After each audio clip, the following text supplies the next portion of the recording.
ভুলতে পারি সবার নাম, ভুলবো না কো নন্দীগ্রাম। আমাকে শেখাচ্ছেন নন্দীগ্রাম। 2021-এর বিধানসভা নির্বাচনে হাই ভোল্টেজ কেন্দ্র হয়েছিল নন্দীগ্রাম। সেখানে সম্মুখ সমরে নেমেছিলেন রাজ্যের বর্তমান মুখ্যমন্ত্রী মমতা বন্দ্যোপাধ্যায় এবং বিরোধী দলনেতা শুভেন্দু অধিকারী। সেই নন্দীগ্রাম জয় নিয়েও নানান প্রশ্ন ওঠে। তৃণমূল একের পর এক অভিযোগ করে, কিন্তু কোথাও গিয়ে বিধানসভা নির্বাচনে হট সিট যাকে বলে সেই আসনের মর্যাদা লাভ করেছিল পূর্ব মেদিনীপুরের নন্দীগ্রাম।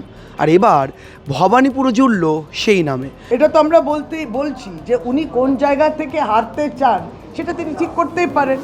সে যতগুলো সংখ্যা সিট হতেই পারে, তিনি কোথায় থেকে হারতে চান। খুবই আনন্দের সংবাদ এটা যে শুভেন্দু নন্দীগ্রামের পাশাপাশি ভবানীপুর থেকেও তিনি প্রতিদ্বন্দ্বিতা করবেন।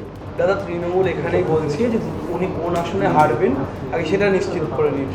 তৃণমূল ঠিক করুক কোন কোন আসনে জিতবে। ওরা এত ওদের অহংকার হয়েছে না, এত দম্ভ হয়েছে না, এটাই ওদের শেষ করবে। বরাবর হাই ভোল্টেজ কেন্দ্র ভবানীপুর, কলকাতার অন্যতম কেন্দ্র এটি। মমতা বন্দ্যোপাধ্যায় এখানকার বিধায়ক।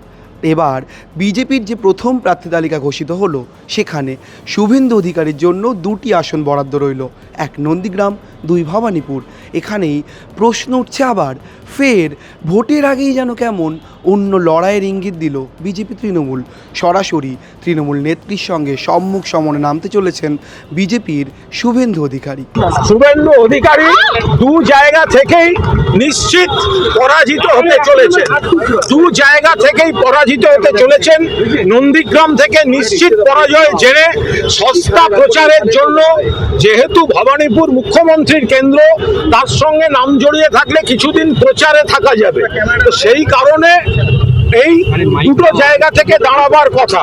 তো সুতরাং বিজেপি টোটালিটিতে হারবে, তৃণমূল সরকার করবে, শুভেন্দু অধিকারী নন্দীগ্রাম থেকেও হারবেন এবং ভবানীপুর হারবেন তো বটেই, শুধুমাত্র সস্তা প্রচারের জন্য দাঁড়িয়েছেন, কয়েকদিন খবরে ভেসে থাকার জন্য। অনেকেই বলছেন এটা খানিকটা মানসিকভাবে, স্নায়বিকভাবে চাপ সৃষ্টি করার কৌশল নিল বিজেপি। পাল্টা তৃণমূল দাবি করছে বিজেপির তরফে শুভেন্দু অধিকারী হোক বা আর কেউই যদি প্রার্থী হতেন ভবানীপুর আসনে, তাতেও জয় পাবেন মমতা বন্দ্যোপাধ্যায়। বিধানসভা নির্বাচনের আগে শুভেন্দু মমতার লড়াই কি নতুন করে দেখাবে বাংলার রাজনৈতিক আঙিনা? নতুন পথ, নতুন দিশাকে সৃষ্টি করবে এই লড়াই? এখন দেখার সবটাই। ক্যামেরায় সুমন দাসের সঙ্গে রমন দাসের রিপোর্ট, সংবাদ প্রতিদিন.in। এবারে ভাই ভোটের লড়াই এই এখানেই দেখবো।